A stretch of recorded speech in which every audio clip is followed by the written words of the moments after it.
and welcome to episode 5 of series 2. I can't believe that's us halfway through already. Today I'm going to start by reading out an email I've been sent from a lady I'm calling Beth. I overheard my boyfriend discussing me with his best friend. He was telling him that he's only going out with me until he starts university in September. I'm gutted and so embarrassed that I didn't realise he wasn't really that bothered about me. I've not told him that I heard what he said. What should I do? Well, Beth, that's really sad. I'm really sorry that's happened, and you have no reason to be embarrassed, first of all. You trusted him. You thought he was with you because he loved you, cared for you, and you were, boyfriend and girlfriend. The fact that you've overheard him saying to his friend that he's only staying with you till September is really harsh and very upsetting, I'm sure. I would encourage you to find a way to tell him that you know, because you're selling yourself short if you're going to stay in a relationship with somebody who's actually not that interested in you, and you need to speak to him about it. It's not going to be an easy conversation. You're going to feel upset. I'm sure there'll be tears from you when you have to share with him what you know he said, but you definitely need to do this because you have to have enough respect for yourself to recognise that you don't want to be continuing this relationship with somebody who actually doesn't really want to be with you. So be kind to yourself, choose a time where you know you're not going to be interrupted, and tell him quite frankly that you're upset, you're sad, and if he says, why, explain that you overheard what he said to his friend. I'm not sure if you think that there could be an explanation. Was he trying to be laddish, and is he actually more committed to you than he let his friend know? You've got all of these things to ask him, but it certainly wouldn't be staying with somebody who is not committed to the relationship. So I hope that helps, and I really encourage you to do that sooner rather than later. Don't let this drag on for very long. Okay, this next email has come from a man who I suspect is probably about my age. I'm going to call him Timothy. My 86-year-old mother is still living alone in her own house. I pay for a carer to go in twice a day, and that seems to be working out well. The problem is she has a cat and she forgets that she's fed it, and it's becoming seriously overweight. So much so that I feel like I should take him to live with me. Would this be cruel to my mum, or should I just do it as it's for the best for her cat? Oh, I love cats, and I'm sure you love your mum and the cat very, very much. It sounds like that anyway. There's really always going to be a way where you can resolve this situation without taking the cat away from your mum. I'm sure your mum loves her cat, and having it removed from the home would be really unsettling, especially at her age and stage.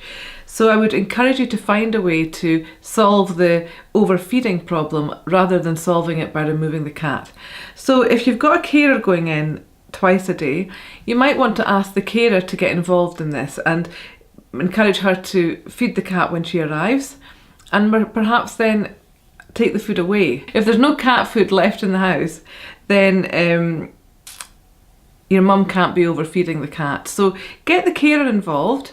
Speak to your mum about it. Say that you're concerned for the cat and you're concerned about the size of it, and it'll have heart condition and problems with obesity if she doesn't cut back with the feeding. But tell her that you're going to get the carer on board to help monitor that, because you can't be there all the time and you don't want to take the cat away because you know how much she loves the cat. So being frank with her about the options would be good, and making sure that the carer knows the seriousness of this for the cat's health and well-being, and get the cat food out the house once it's been fed once a day. That would be my answer. But I think much as it would be maybe the last option would be to take the cat out of the house, I think it would be really harsh on your mum not to have her pet living with her. Okay, I hope that answers your question, Timothy. Now, this last email for today's episode is from a lady I'm going to call Eloise. I'm a size 14, and when I met my now husband, I was a size 10.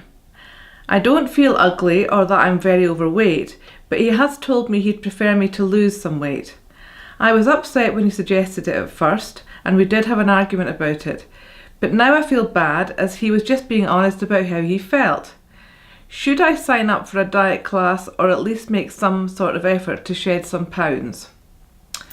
You know, I get lots of emails of this sort.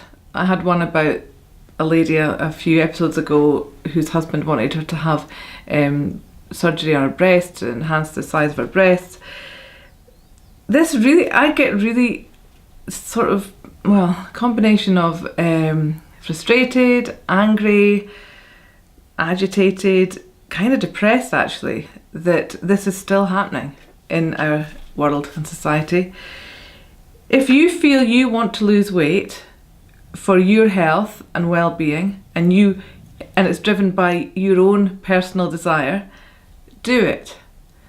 Please don't do it because you feel you're somehow ugly to your husband or that you're letting him down in some way. I really get annoyed at this. Lose the pounds if you want to. If you don't want to, don't. Oh, and there's a cat putting he's suggesting exactly the same thing, Eloise. Really, we must be in charge of ourselves, and even when you're in a loving relationship with somebody, it's important to not be manipulated or controlled in this way. So I would suggest just losing the pounds if you want to, and staying a size 14 if you're happy like that. That's fine. Goodness sake, sorry, cat's clicking my leg. Okay, that brings to a close episode 5 of series 2. I look forward to receiving more of your emails, and it'll not be long before we're at the end of this series. So remember, you can email me at justask@kathleenkettles.com, and I look forward to hearing from you. All the best.